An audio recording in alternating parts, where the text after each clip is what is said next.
पवित्रा एक 18 वर्षीय बेहद खूबसूरत लड़की, गोरा रंग, 5 फुट 3 इंच कद, काले घने बाल जो पीठ पर कमर से ऊपर लहरा रहे थे, गुदा हुआ शरीर, क्रॉप टॉप और जीन्स पहने अपने बड़े से घर में जल्दी में तैयार होकर नाश्ते की टेबल पर आती हुई अपनी माँ को कहती है, माँ प्लीज जल्दी नाश्ता लगाओ, आज कॉलेज का पहला दिन है इसलिए कम से कम मैं आज तो लेट नहीं होना चाहती। तो पहले ही थोड़ा जल्दी क्यों नहीं उठी? अब शोर कर रही हो, पता है कितनी देर से तुम्हें जगा रही थी। लो अब जल्दी से खाओ। ये कहते हुए माँ ने गर्मागर्म आलू के पराठे उसके सामने रख दिए और एक कमरे में से आती लगभग 27-28 साल की शादीशुदा लड़की से बोली, विधि अभी कहाँ है? उसको भी नाश्ते के लिए बुला लो। माँ, वो तो सुबह जल्दी चले गए हैं, कह रहे थे ऑफिस में ही नाश्ता कर लेंगे।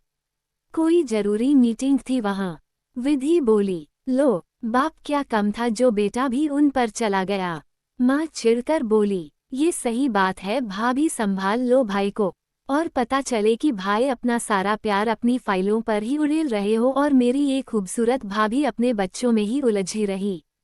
ये कहकर पवित्रा नाश्ता करके उठ खड़ी हुई और विधि के गाल चूम लिए और बाहर की तरफ दौड़ लगा दी। अच्छा ठहर जरा, भाभी से मजाक करती है पावी की बच्ची, तुझे तो मैं छोड़ूंगी नहीं।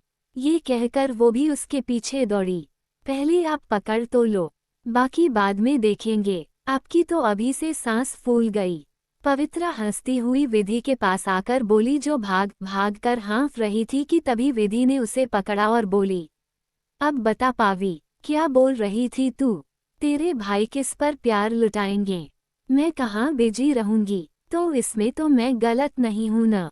कितने दिनों से देख रही हूँ जब भी भाई घर आते हैं आप मोहित रोहित को पढ़ा रही होती हैं और जब वो सोने जाते हैं तब आप उन दोनों को सुला रही है, तो वो बेचारे कहीं तो दिल लगाएंगे ना? आपके पास तो उनके लिए टाइम ही नहीं है। पवित्रा बोली, ये बात तो सही कह रही है पावी, बेटा अभी तुम्हारी हंसने खेलने की उम्र है और तुम हो कि अभी से घर गृहस्थी के चक्करों में उलझ रही हो। अभी तो हम सब है न, बच्चों को संभालने के लिए। माँ बोली, वो सब तो ठीक है न माँ, मुझे पता है कि आप ये सब हमारे लिए ही कह रही है, पर वाकई में ये दोनों शैतान पढ़ने के समय इतना तंग करते हैं कि पूछो ही मत। पूरा दिमाग ही चाट लेते हैं। कभी कभी तो लगता है कि जैसे मैं इन्हें नहीं ये मुझे पढ़ा रहे हो। तो फिर क्यों ना हम कोई ट्यूटर रख ले इनके लिए?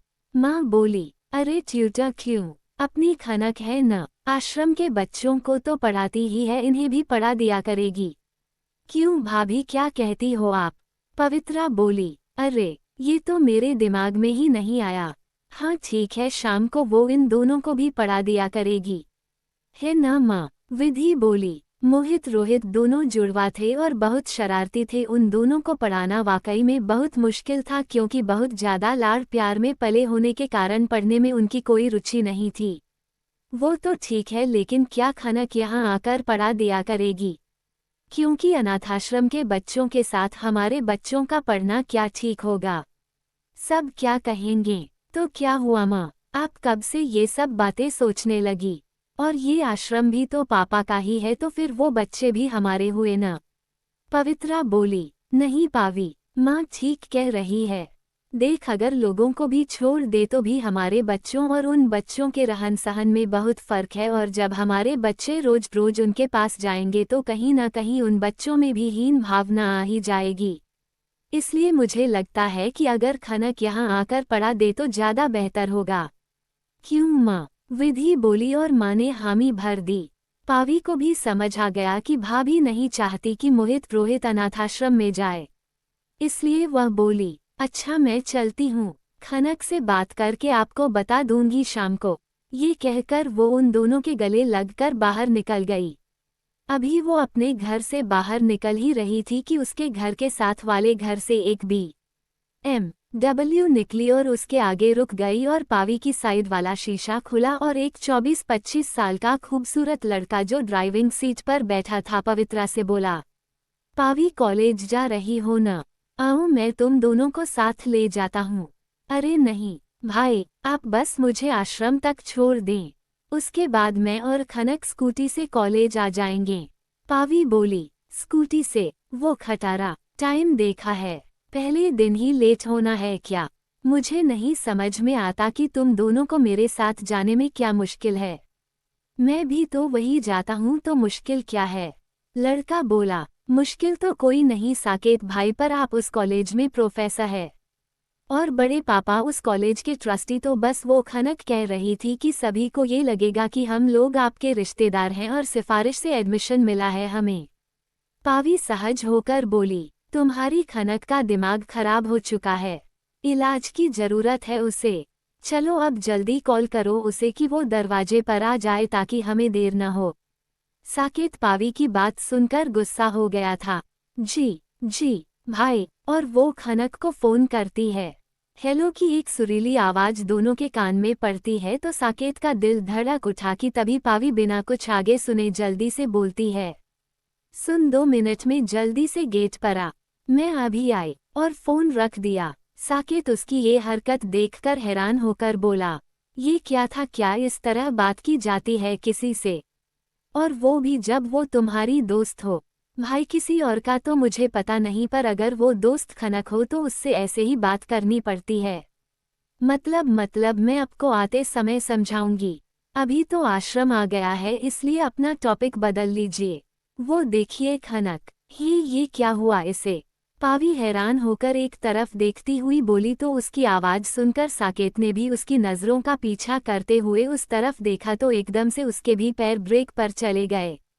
सामने एक बड़े से दरवाजे पर पावी की ही उम्र की एक लड़की जो सूट पहने हुए थी और जिसके हाथ में कुछ गीले कपड़े थे, जैसे कपड़े धो रही हो, और शायद अपने कपड़े गीले होने से बचाने के लिए उसने अपनी सलवार को घुटनों तक टांग रखा था, जिससे उसकी गोरी टांगें दिख रही थी।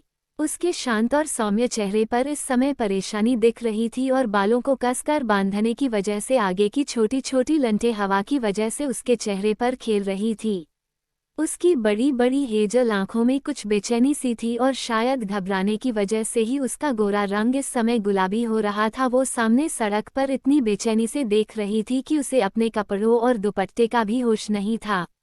उसे यूं देखकर पावी भी घबरा गई और जल्दी से उसके पास जाकर बोली, क्या हुआ खनक? तुम इस तरह क्यों खड़ी हो? तुम ठीक तो हो ना? तुमने ऐसे मुझे क्यों बुलाया? खनक अपनी सुरीली आवाज में बोली, मतलब तुम मेरी वजह से यहाँ खड़ी हो?